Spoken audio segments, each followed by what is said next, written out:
Hello, hello. We are live finally. Happy New Year, everybody. If you're live, say hi. Let me know that you're here. I had a little bit of an adjustment to make to the tech today, so I'm a couple minutes late. I apologize for that.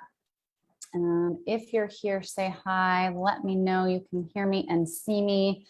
The screen was not showing up as a very great quality for me. So if you're live and you can let me know if you can hear me and see me, that would be great. And I will appreciate you very much. Hi, Denise. Happy New Year to you, my dear. Great to see you guys. I'm so happy to be back. It's so funny. I think there were about 3 weeks where I wasn't going live, 2 of which were holiday weeks. But I have really missed this, and I really love this forum. I really love this Facebook group. And one of the things we're going to talk about today is profit and fulfillment. And one of the things that brings me a lot of joy in my work is doing these lives, interacting with you guys in the group, answering questions, noticing how the community comes together in various ways. And I'm just so happy to be back. Had a great vacation. I took 3 weeks off and rested and was really offline. I still have a lot of private messages here on Facebook and Instagram and email. I still have a lot of places where you guys have commented and I want to come back in and comment. So I will get to those, I promise. And I do highly recommend taking some purely unplugged time off when you get a chance, if you haven't already. My brain is just really feeling refreshed, not only from the time off of work, but also from, I really unplugged from a lot of technology, as many of you know, because you may be waiting to hear back from me. So I always write my clients back first, so all of you guys are covered. Anyway, welcome to 2022. Welcome to today's conversation. I'm really happy to be talking today about profit and fulfillment. And this is about, gosh, there's so much here around how to create profit and fulfillment in your business. I'm just coming in here to see if I can get a better way to see your comments here. If you want to create profit and if you want to create more profit and more fulfillment in your business this year, this is a lot of sort of beginning of the year planning, things that you might want to change, improve, tweak, adjust, stop, start this year. I know everybody's having that thought process. Even if it's just a seed in your mind right now and you're slowly coming back from your time away. Planning for the new year can be daunting, and that's a little bit of what we're going to talk about, or a good bit of what we're going to talk about today as well. But I do have some really main points, particularly around fulfillment and around profit, and I really encourage you to start with this conversation as you do your planning, because I'm going to ask you some questions and give you some things to think about that are not necessarily as obvious as, you can do some research online around, beginning of the year planning for your business and how to create goals and strategies and all of those things. And those are all very good and helpful. But if we start with the pieces that we're going to talk about today in this conversation, I think you'll be off to an even better start, where you have really an opportunity to search your heart around some places in your business that either need change or need to be built on whether you need to change them or build upon what's already working. This is a really important conversation to have. So I hope before you get started with any more beginning of the year planning, I know a lot of people do this at the end of the year, but wherever you are in your process, whether you feel that everything is planned out and you're like, Laura, please stop, I've already done this. Some of the questions I'll ask you today might help you to refine those final pieces for you. So again, I'm saying start here if you haven't already. But this conversation, like most of what I provide, will meet you where you are. And even though I'm saying start here, if you haven't already looked at your year of 2021, if you haven't already gone through some sort of process around how's my business doing and what's working and what's not, I highly recommend that you start there. The last live I did here inside the group was December 8th.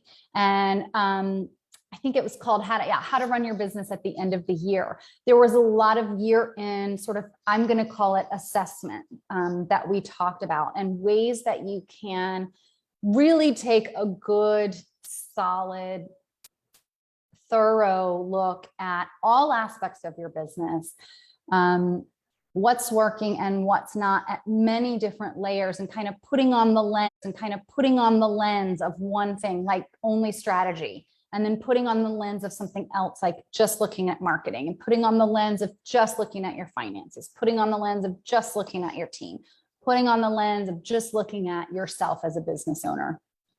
I don't think I covered all those. Technology and operations, there's all different aspects of your business that we talked about in that December 8th live. And I highly recommend that you go there first. Again, if you're live here, stay with me, but that's another important piece to think about, because it's really, really hard to do better and to plan ahead when you don't actually know at a really deep level what actually already is. Where are you in your business? Maybe you already know how much money you made last year. Okay, but that's not the only factor in the equation. And that's why I'm titling this that you can create profit and fulfillment. And if you're only looking at your dollars, or you're only looking at the results you're getting your clients, or you're only looking at how many followers you have on Facebook, you're only looking at it from one perspective. And to get a holistic view of what is right now in your business, I believe, and this is what we used to do back when I was a consultant in corporate, I believe that's the best way to just get your snapshot of status quo, or what we used to call current state. Then you get a sense of, great, what's working and we want to keep doing. We'll talk about this. And then what's not working and what do we want to change, or what do we want to stop doing altogether, right? And some of those decisions really can be made from an assessment of what is. So if you missed the December 8th live, go back and check out the features section of the group, and you can watch that. It's actually the last live that was up there. So it should be sort of yelling at you when you go inside the group. I'll try to put a link in here as well when we wrap up.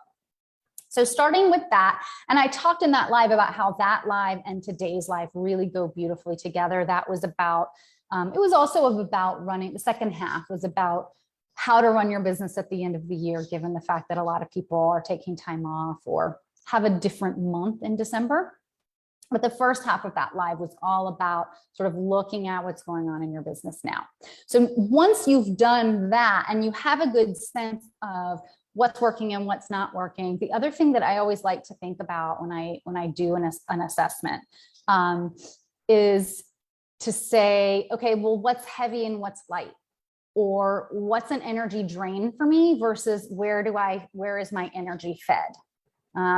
So whatever it is for you, okay, I'll give you an example for me. For me, I am fed when I work with my clients.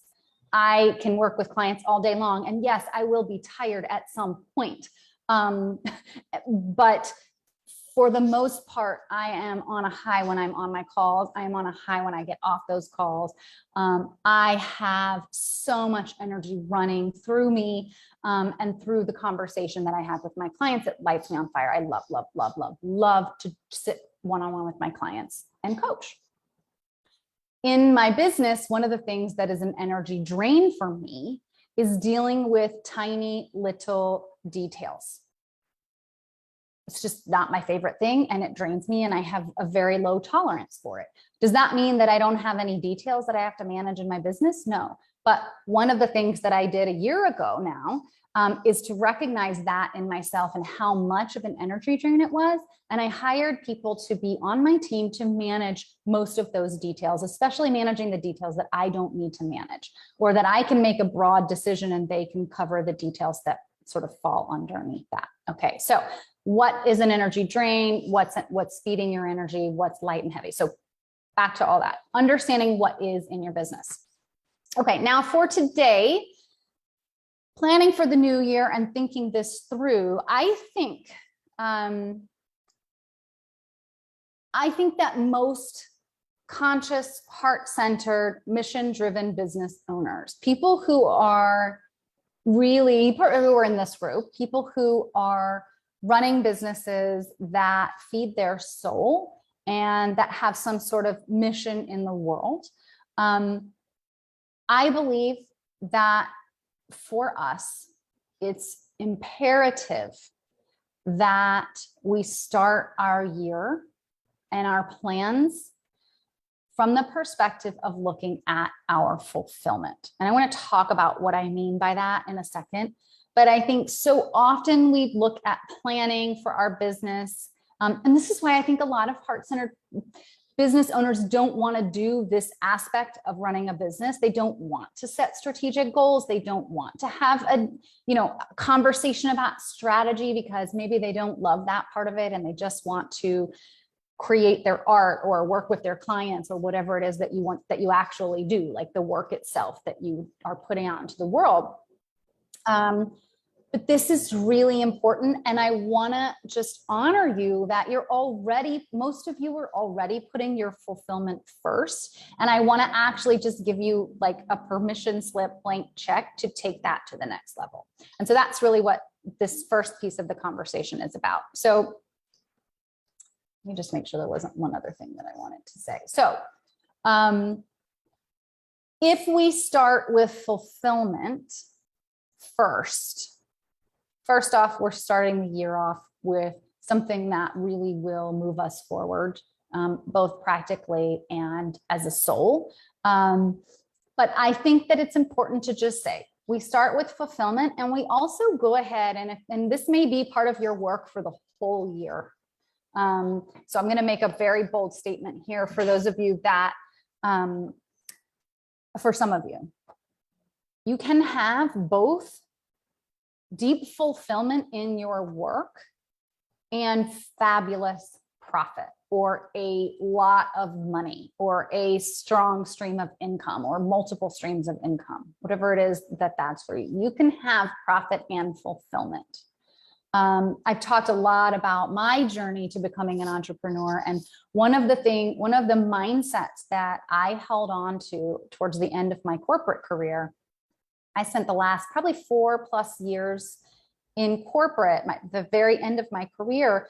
I knew I was burning out. I knew that wasn't what I wanted to do anymore and in the long term, but I just didn't know what I wanted to do for a living instead. And it took me quite a while to figure that out. But one of the biggest mindset issues I had at the time that I had to work through before I could ever leave corporate, before I could ever even begin this business, was that I used to believe that you could either do work that you loved or you could make good money. And as someone who is not married, who must stand on her own 2 feet financially, who is ridiculously independent and never would depend on somebody else anyway, that was something I had to grapple with because I believed that I could stay in my corporate job and support myself financially. And it wasn't about making billions of dollars. It was about really survival for me back then. But I believed the only way to be comfortable financially was to do work or work that I didn't love. And that if I wanted to do work I loved, it probably wouldn't pay me well. And I'd have to figure that out somehow. And at the end of my career, I was living in San Francisco. So not getting paid enough was not really an option there. So all of that is to say, fast forwarding, I feel you, those of you that feel, even if there's a part of you, maybe you like logically, part of you has been working on this as well. this has been something on my brain for 10 years now. I want to remind you that you can have profit and fulfillment. And one of the things that I also want to remind you is there are lots of business strategies. There's lots of marketing strategies that will bring you money. So I like to take that as it's a critical part of running a business. And it's important, I find, the way that my style and the way that I work with my clients, it's important to make that the second or third priority rather than the first. Because if you can make millions of dollars doing work you don't love, I think you've missed the boat. I think we all have work to do that we need to be doing to serve the world, because only you can do it in this particular way. And so if the world is missing out on your magic because you think you can't make money doing your magic, I want to start by just reminding you that you can. You can make money doing your magic. So we start with fulfillment. So that's a long preface for how are you feeling about your business? If we take the money aside and we look at it from the perspective of how much fun are you having? How are you personally? You can answer any of these questions or all of these questions or none of these questions. How are you personally feeling fulfilled in your work? What do you get out of it? And I want to give you a big permission slip here, especially those of you who are service providers, who are givers, to start first with yourself. If you don't love what you're doing, and I'll take this to a whole nother level, if you don't love what you're doing, your output, whatever that is, right? Whether you're creating art or you're serving clients or whatever it is that you're doing, if you don't love what you're doing, your output will not be, it might be great, but it won't be its greatest potential, because you have a magic that's even more than this thing that you love doing. What's the part of what you love that you love the most, right? I love coaching. I am a coach, but there's lots of different ways that I could coach and could serve my clients, some of which I love more than others. I can still get my message out. I can still be a coach. That's me doing what I love. But if I can find my magic in what I do for a living and my greatest potential, finding my gifts and talents and using them to the greatest level that I can in this moment, hopefully I'm always learning and growing, right? But if I can take that magic and do the things that light me up the most within coaching, then I'm going to be a better coach. My output is going to be even more amazing for my clients. So this is one of those examples of, like, I believe that putting yourself first and putting fulfillment first is allowed, is important, is desirable, is necessary. But if you need a reason outside of yourself to put yourself first, you're going to serve your clients better, those givers and service providers especially. You're going to actually serve your clients better if you do the stuff that is even more magical, that can only be done by you, their sweet spot, the thing that highly fulfills you within the context of what lights you up, right? So what lights you up, and then what lights you up on steroids is another way to ask that question within the work that you're doing already or want to do. So if you can start with that, here's the practical piece of that. Again, if you need a practical piece, it's already enough. You don't need another reason because you're allowed to be fulfilled and happy. But if you need another reason, first off, it makes your output better. So if you're an excellent service provider, if I'm an excellent coach, and then this year I become an even more excellent coach, can you see where profit's going to naturally fall from that? Right? People are going to want to work with me if I continue to get better. People are going to refer their friends and colleagues to me because I'm an even more amazing coach than I was last year, whatever the example is. So it gives you a better output. It helps you with your motivation. It helps you with your motivation. It helps you. It's so much easier to sell work that you love. And again, even within that work, it's even easier to sell work that you really, really, really love, right? It's just much easier to do that. So then the profit naturally falls with that. The energy that you have to put out into your marketing, into your conversations with potential clients, it doesn't require as much of your energy to have those conversations. And so they can be more authentic, they can be more efficient, they can be more successful. You probably have better discovery calls if you're offering something that you love, love, love, love, love to do, that brings you joy and fulfillment. And then can you see how business, like if you just look at it from a practical inside business perspective, if you're more efficient, if you're spending less time and energy on certain things and they are successful or more successful, do you see that you then have time and energy to put into other things, or more time and energy to put into more discovery calls? Whatever that is, here is my practical backup for what I just said, that you can choose fulfillment first. And then all of this is also for the purpose of one of my greatest values. I don't usually rank my values, but if I had to, this might be my top value, maybe after fulfillment, is that it's critical to build a business that is sustainable for you to run. Denise, her business model may not be sustainable for me to run, but it needs to be sustainable for her to run. It's got to work for her skills and expertise. She's got to have a team that makes sense for her, that balances out her skill set. She's got to work with clients that make sense for her, right? All of these things. Her marketing strategy needs to build off of her strengths. If she's not, Denise, I'm making this up about you, if she's not an excellent public speaker, then putting her in live videos all the time is probably not the best way to market her. There's other ways that she can get her message out. There's other ways that she can get to people, or maybe there's specific ways that she puts her videos together, knowing this about her, right? All of these things are important to know about how to build a sustainable business, and that's going to be unique for everybody.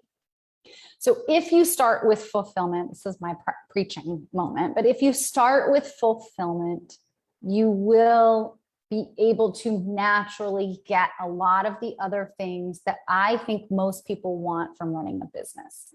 Sustainability, joy, ease. And that's not to say that running a business is easy, but there are lots and lots and lots of ways to make it easier. And one of the best ways I know to make it easier is to know yourself, and then to find strategies and tools and systems and team members and practices and put those things in place to support you, knowing what you're good at and what you're not, right? Okay, so if we're starting with fulfillment,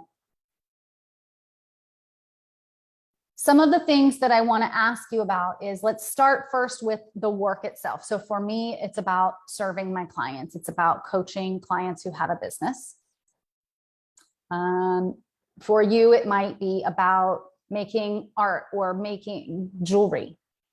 It may be about serving clients in the perspective of like delivering products, right? So if you're like an accountant or a bookkeeper, or you are a business consultant and you deliver recommendations for your clients, or maybe you're a marketing strategist and you put together marketing plans for your clients, right? So that type of service where you have more of a project or some sort of tangible deliverable or output. How do you feel? What is your fulfillment level around the work itself? And if you have multiple offers, I recommend that you ask yourself these questions about each offer that you have, each type of work that you do. So if you're making, so there's a woman here in the group, she makes jewelry, and she recently started making lighters, silver lighters.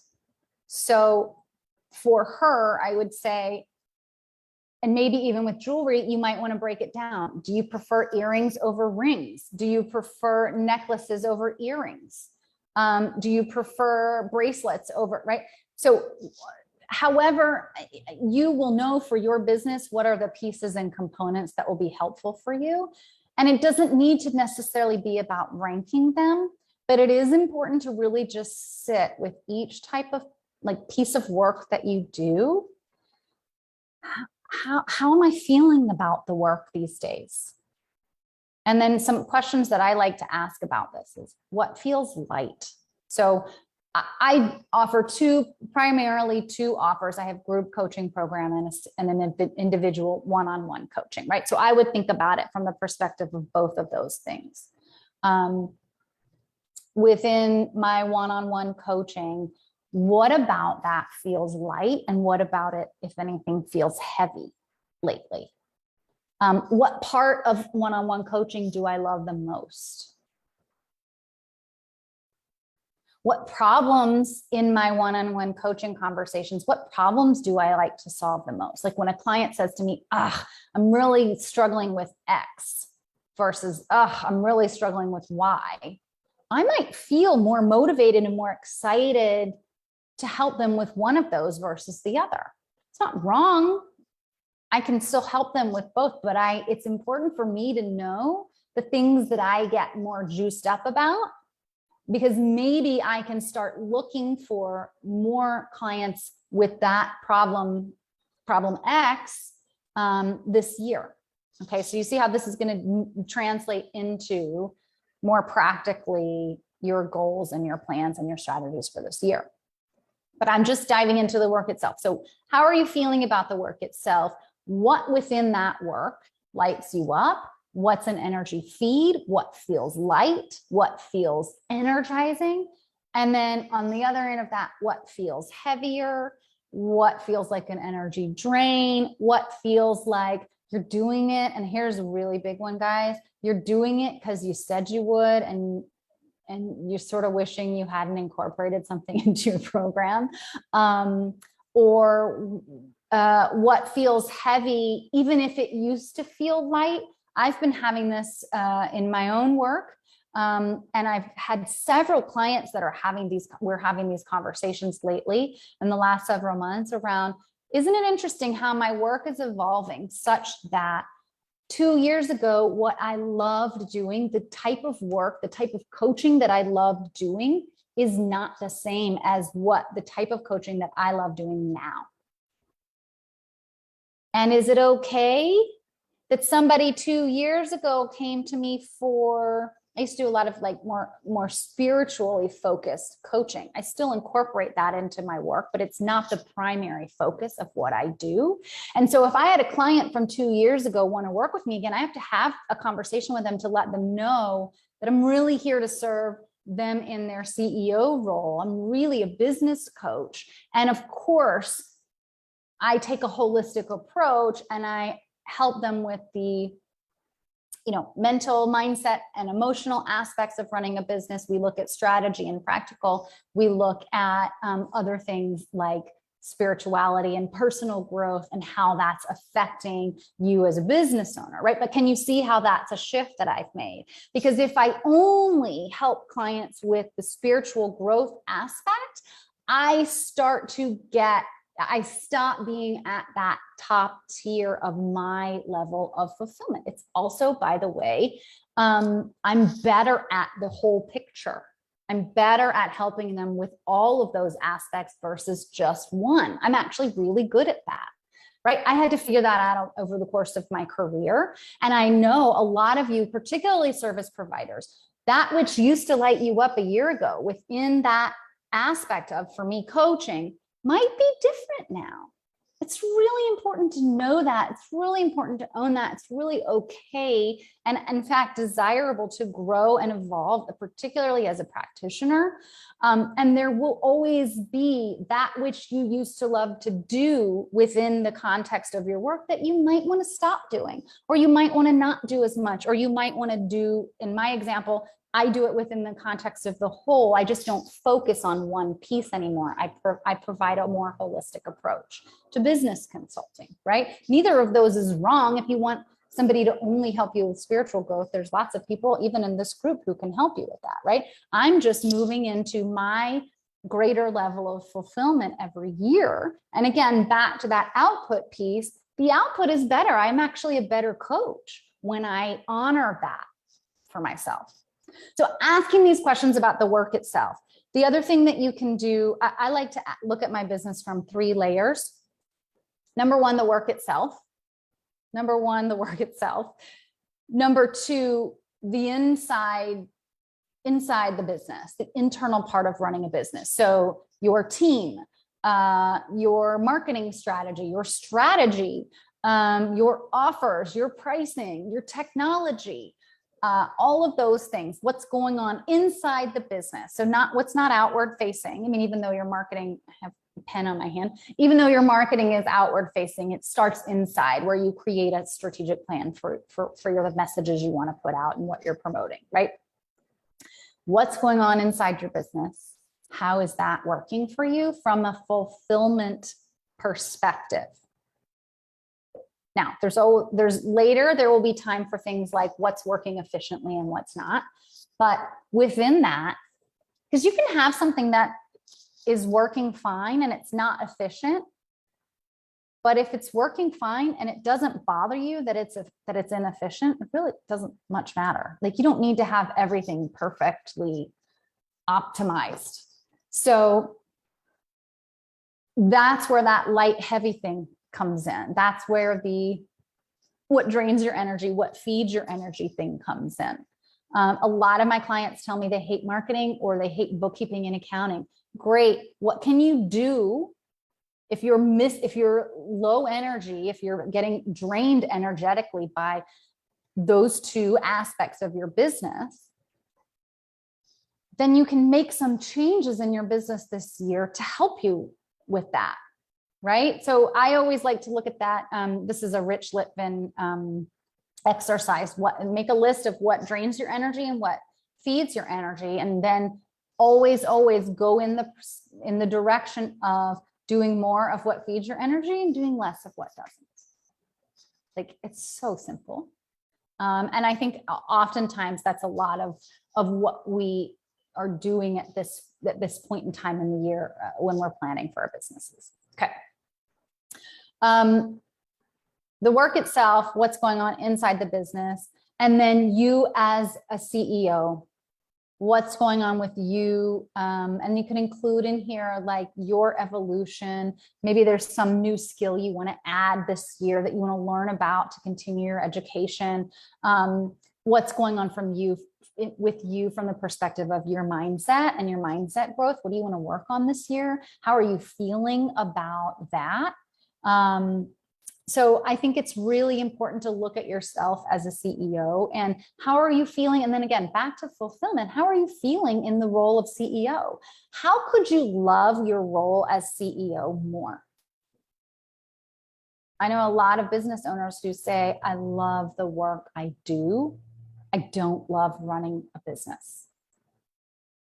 And for some people, there are choices to make there where maybe that's ultimately not your goal. But I think for a lot of people, they just need some help from a team, from a coach, from both, to really find a way to put themselves in the CEO role that works for them, that does bring them fulfillment. And that doesn't mean that you have to absolutely love every inner aspect of your business.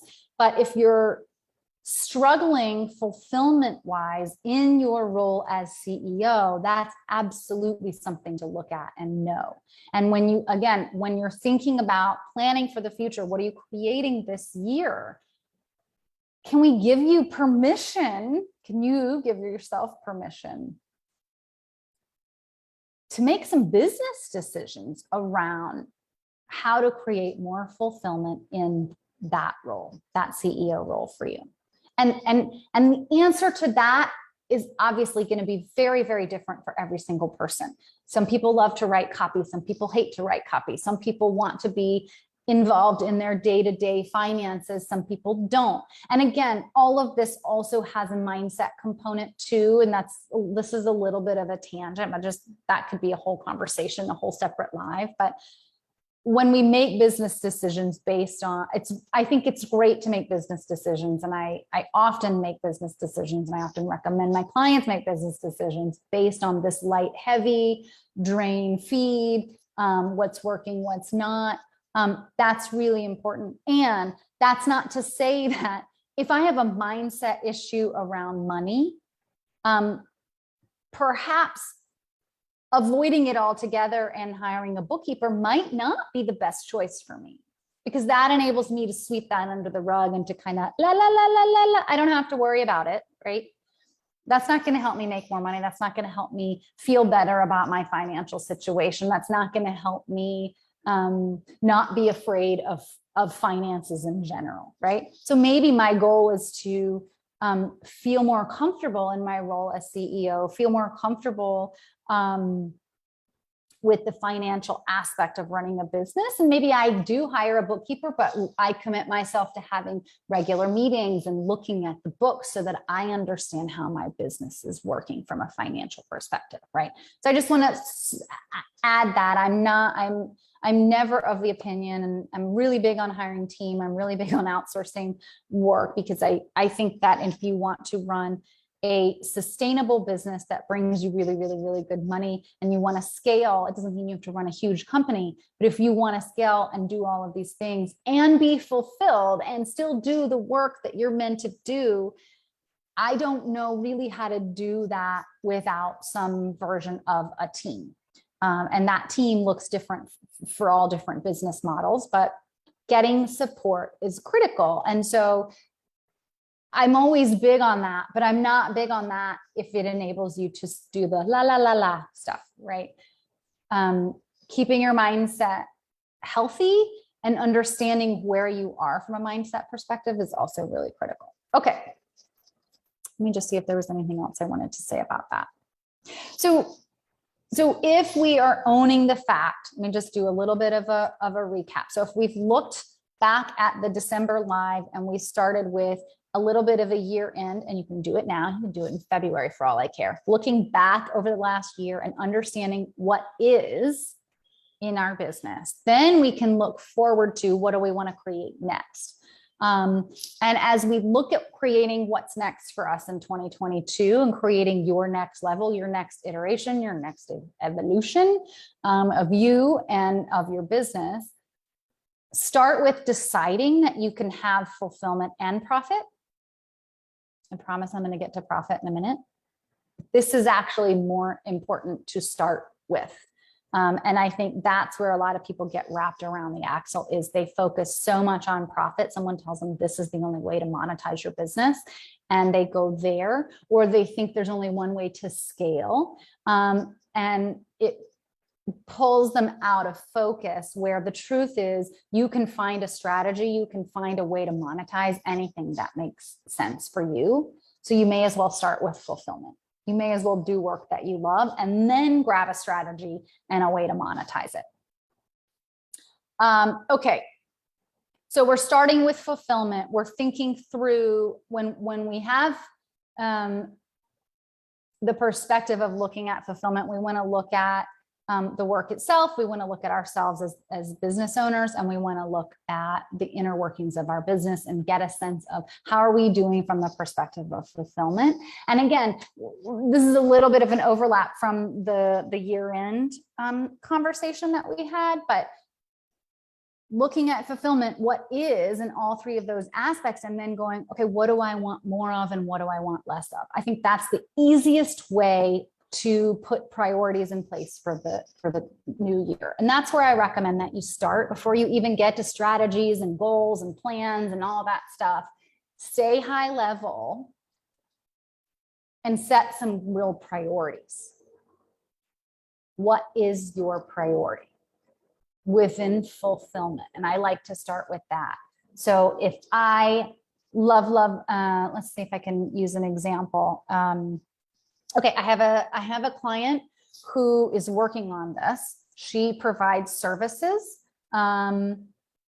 She provides individual services. She provides group services, and then she provides a very different kind of service. It's more of an art service.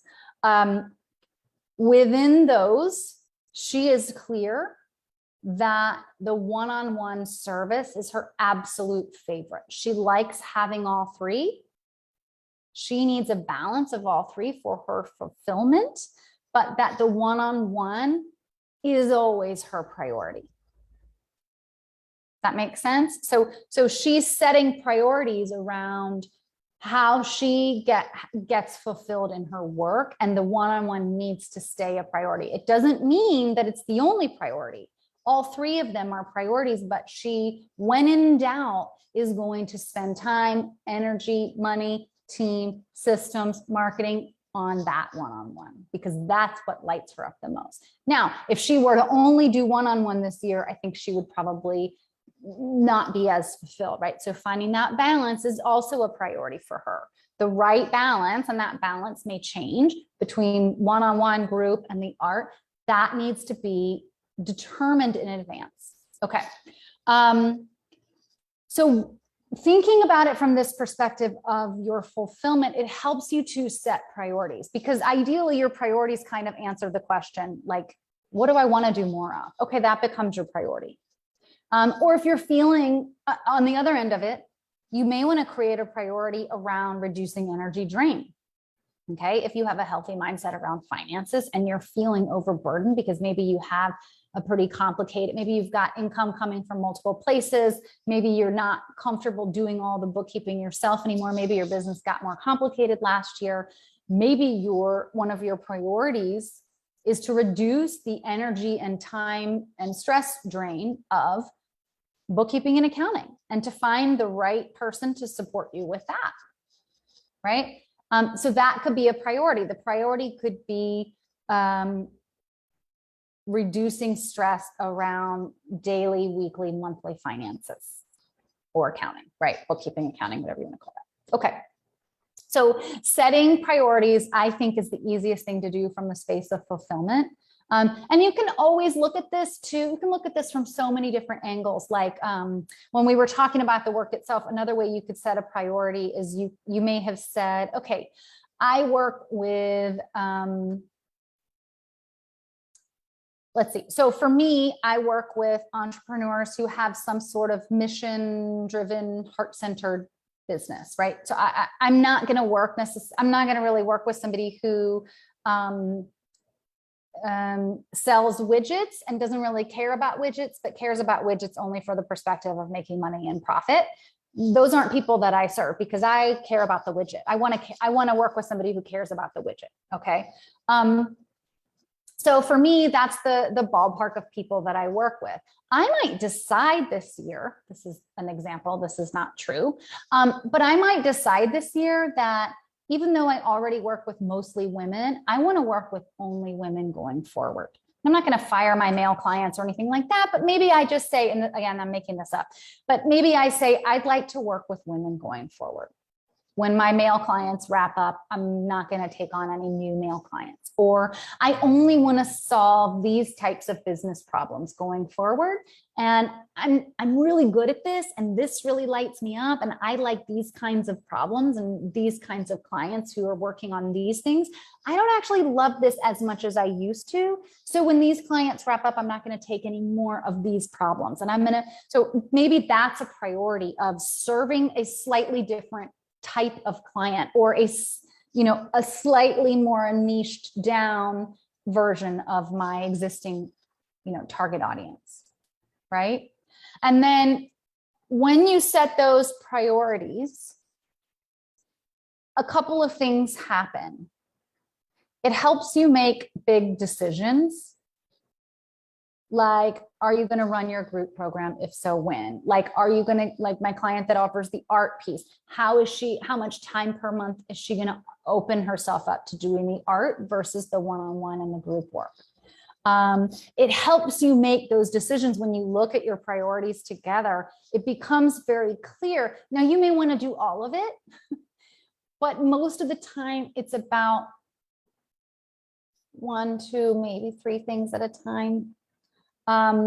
Most of the time, the simpler approach is better. And even though you might want to do, let's say, a 4th thing, I don't know, maybe she wants to also create websites. Okay, so maybe she wants to do all 4 of those things, but of those 4, websites is number 4. All of her big strategy, all of her big goals, all of the big things that she wants to accomplish this year are probably not linked up to the website service, if that makes sense. In my example, if I decided I only wanted to serve women going forward, I would adjust my strategy and look at where I'm marketing myself and see, maybe stop marketing myself to male co-ed Facebook groups, for example, or maybe I might discontinue a networking group I have where I'm working with men and I meet men and women, and I might move to marketing myself in female only places or joining a new networking group that is only women, right? And then I might also make a decision that based on this priority, I'm going to look at my marketing language and I'm going to make sure that that little piece is tweaked on my website. I'm going to make sure that when I'm creating content in my social media, I'm speaking to women, that I'm talking about women, that I'm thinking about what are the issues that are plaguing women entrepreneurs right now, right? Again, for anybody who is a man who wants to work with me, I love working with men and women. That is not a decision I'm making. It's just a great example right now. So can you see how I can start with fulfillment of what I like to do? And that really helps me make an easier business decision around what my big priorities are. And then as I build from those priorities into creating strategies and plans and goals for the year, I have fewer decisions to make because I've already made that big decision around the priority. And I've done it from the perspective of what lights me up. Okay, I'm just going to check to see if there are any questions. Let me know if you've got a question or comment, those of you who are live. And then I've got a couple more things that I want to share before we wrap up at the top of the hour or by the top of the hour. Let's see.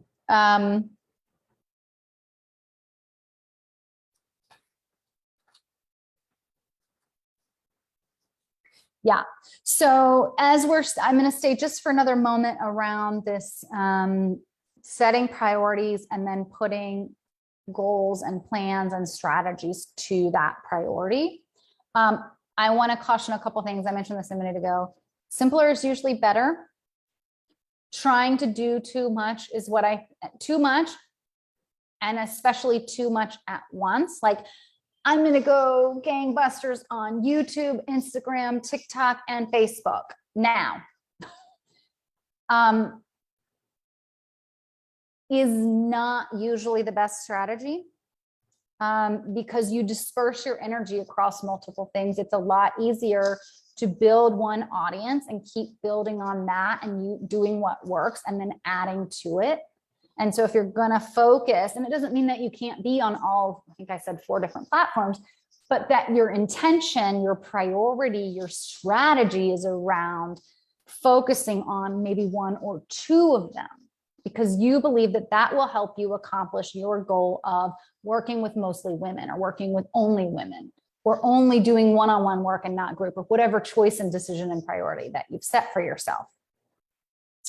I find that a lot of people want to make so many changes at so many levels and they overload themselves, and that's where people burn out, and or that's where people don't enjoy their CEO role, and or that's where people build a business that is so complicated to run that they don't have fulfillment in their CEO role, or they require a really complex type of team or very specialized skill set that's needed to run this sort of overcomplicated business, which makes it really hard because then you're super dependent on your team members. I'm very dependent on my team members, but I know that for my business, I've created roles that if someone needs to leave, or then they can go and the business doesn't fall apart. But the more complicated your business is, the harder it is to execute. The more money you're going to have to spend on it, the more pain your team and yourself are going to have to get anything out the door. And therefore, the less fulfilled you're going to be. And if you're drained by the inner working of your business, it's going to be a lot harder for you to enjoy the work itself. because really you're running a business so that you can serve your clients, so that you can produce your art, so that you can do whatever it is that you do. And spending all that time and adding the complexity is not, I believe, is just simply not sustainable. So when this is a little bit of I have lots of lives from last year, and I'm sure I'll be talking a lot more about sustainability and how to choose a strategy and all of that stuff, and how to scale in a way that doesn't burn you out. That's a big, big, big important topic for me. So this is I'm just trying to nutshell it, which is really hard, but I do think it's important because we're talking about, new year planning, that when you set yourself up for goals and plans and strategies that are going to help you accomplish what you want to accomplish, that you're putting them together and making them as simple and easy to execute as possible, and repeatable, because that becomes sustainable, something you can do over and over again, something once you get it set, you can repeat, and something that you enjoy executing, implementing, putting out into the world. Because if the way you're running your business on the inside isn't fulfilling to you, pick a new strategy. There's millions of them. You don't have to do it one way, and you don't have to do it. Here's the other message I want to give you. You don't have to do it the way you did it last year if you don't want to. I'm really big on build on what's working, but if it's not working for you from a fulfillment perspective, it's not sustainable. So even if it's bringing in money, it's not sustainable, because it's going to wear you out, because it's going to F with your fulfillment. And I'm not okay with that. And it doesn't mean that you need to change everything all at once. But again, these are just the kinds of things I want you to be thinking about when you're putting your plans together, and that you're thinking about it from the perspective of giving yourself some cushion to put out this year what really feels manageable and doable, instead of trying to put everything all at once, or to do too much this year. Maybe what you've got on your yearly list is a 2-year plan, right? So really give yourself more time than you think you need to execute these plans. Try to simplify them, both from what you're doing and how much you're doing, and then what you're doing all at once, and give yourself lots of cushion. So maybe you have 3 main priorities and 3 main goals underneath those. Don't try to get them all done in January and February, or even Q1 and Q2. Put together a plan that serves you year long, that gives you and your team an opportunity to really do this and do it right. And then back to profit. I have 3 main points around this, and I've made the first one 97 times. Anything can be monetized. There's millions of great strategies out there to help you monetize your work. You may as well do what works for you. You may as well do the fulfillment piece first. And again, I also like to couple that with what's your magic, and then what are you really, really, really good at and really, really, really love within that magic. So go back to the fulfillment aspect of this conversation if you want to hear more about that. But I think that what brings you more profit starts with asking yourself, what would bring me more fulfillment? Because it's so much harder to implement strategies that accomplish goals that you're not even all that excited about. If you have, your momentum will come without any energy, without any added energy and effort when you're building something that you absolutely adore. And then one of the things that I talk to my clients, and this will be a whole separate live, but one of the things that I like to talk to my clients about is when you're scaling and when you're looking at profit, right? Because those to me go hand in hand. If you're scaling to create more profit, a lot of times what people want to do is they want to go to their expenses list and like their budget and say, okay, let me look at how I'm spending my money and find a way to decrease my expenses. And there are some business owners that definitely have spending out of control. And that is for some people a helpful exercise, but I find 9 times out of 10 that is not a very helpful exercise. You end up scrimping and saving $100 here and $100 there and spending a lot of time and energy, reassessing whether you need all these systems and is this the best system and the cheapest system and the blah, blah, blah, blah, blah, and really reassessing things just from a dollar perspective that ultimately are not actually going to save you a lot of money. So that whole like spend analysis thing, I don't find to be super helpful and impactful. It's not to say don't do it, but I don't like to start there. Again, unless you already know that's a problem, or you don't know how you spend your money, that might be worthwhile. But I find the bigger bang for your buck, and this is how you can really scale more and scale more. This is how you can scale easier and better and more strategically, is to look at your investments. And when I think about investments, I think about what projects you're doing and what team you're spending money on. And projects are a little bit different for everybody. But you may need to invest in certain technology in order to accomplish certain things for your clients, and making sure that that works for you and that you're getting the tech that really supports you or your clients or your project is really, really important. So that's looking at it more from the point of investment. And again, so I don't really think about, yes, I invest in a scheduler, right? So that people can book on my calendar, but that's more of an expense item to me in my head. But one of my investments in my business is I invest heavily in my team. I pay for the role that I need, and I will pay more for the right person. I invest in my team. And then I look at that investment. I look at not just the dollar amount, but how do I want to invest in my team this year? And what impact can that investment do? That is one of the easiest ways I think to help you scale, is to bring on a team that can get you to your next level, that can help you to scale. Oftentimes people try to do it in reverse. Let me get to this next level, then I'll go hire the team that matches that new reality. And oftentimes it's more of an, if you build it, they will come. So if you want more profit, look at things like your investments. For me, it's my team. For lots of people, it's your team. And how can you be more strategic about that? And look at my team as an investment, like a stock will grow over time. And the more time and energy and money and attention that I put into my team and our plans going forward, the more easily it will be for us to scale going forward. So that's one of the things, one of my little profit tips is looking at your investments, like your real investments, and figuring out what are you investing in now in order to scale. And it could be also, more marketing spend, but that's a little bit of a different conversation. And then of course, profit. What's going on with your pricing? Does it need to be adjusted? Have you raised your prices in a while? Are you charging the rate that you should be charging? Or are you charging a rate that is low or that you think you can get? Those are all conversations to have around increasing profit.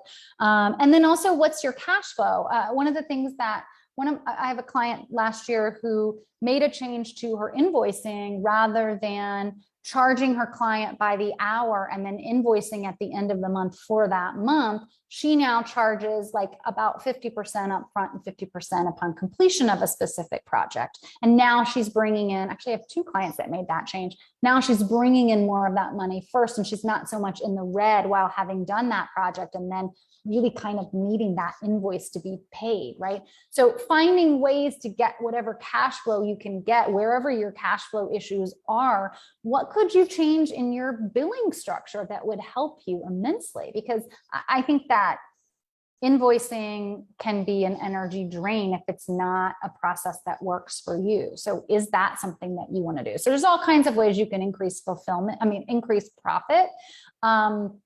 These are just a couple of examples. And I think a lot of cases, profit is a very business specific conversation. But again, if you heard nothing from me today, you can have both profit and fulfillment, and you may as well do the work that lights you up. And within that, you may as well do the work that lights you up the most. And then all you have to do is put a strategy and a monetization place and monetize in a strategy in place and monetize your goals that bring you that great level of fulfillment. And I hope that message has come across. And I say it a million times because it's actually that important for your brain to hear. I know your conscious mind heard it the first time, but subconsciously we need to hear that over and over and over again. I am a trained hypnotherapist, and I do believe that that is one of the things that that our brains need, particularly when we are doing something that's deeply personal, doing something that might be hard. I think that, you know, beginning of the year planning can be really, really fun, but it can also be really hard and really daunting for some people. And there's no way to do it wrong. I hope that these questions helped you to think about some of the things that you need to do to decide about, to give you to give you the ability to create more profit and fulfillment in your business this year. And if you're looking for help, let me know. I am happy to support you from a business coaching perspective. I always start with a free call to just get a sense of what's going on in your business. Like we said today, what's working and what's not working, what's heavy, what's light, what's feeding and draining your energy around your business. I always offer a couple of thoughts around the types of things that you might do or think about to support yourself as a CEO. And then if we're a good fit for working together, then we move forward into making plans for that. But if you have questions and want to get a sense of how I work, or want to just present to me what's going on in your business, I'll tell you if I can help you or not. And I also have a really big network of other coaches and practitioners. And so if there's something else that I think you need or need first or need more importantly, or if there's another practitioner that I think would be a better fit for you, I'm always really good at sort of judging that as well. So I'd be happy to support you in any way, shape, or form. I will put my link in the comments if you'd like to schedule a free call with me. And I wish you a happy, happy new year. Let me know what you're creating from a fulfillment perspective. And I can't wait to see you next week, next Wednesday, same time, same place. See you then.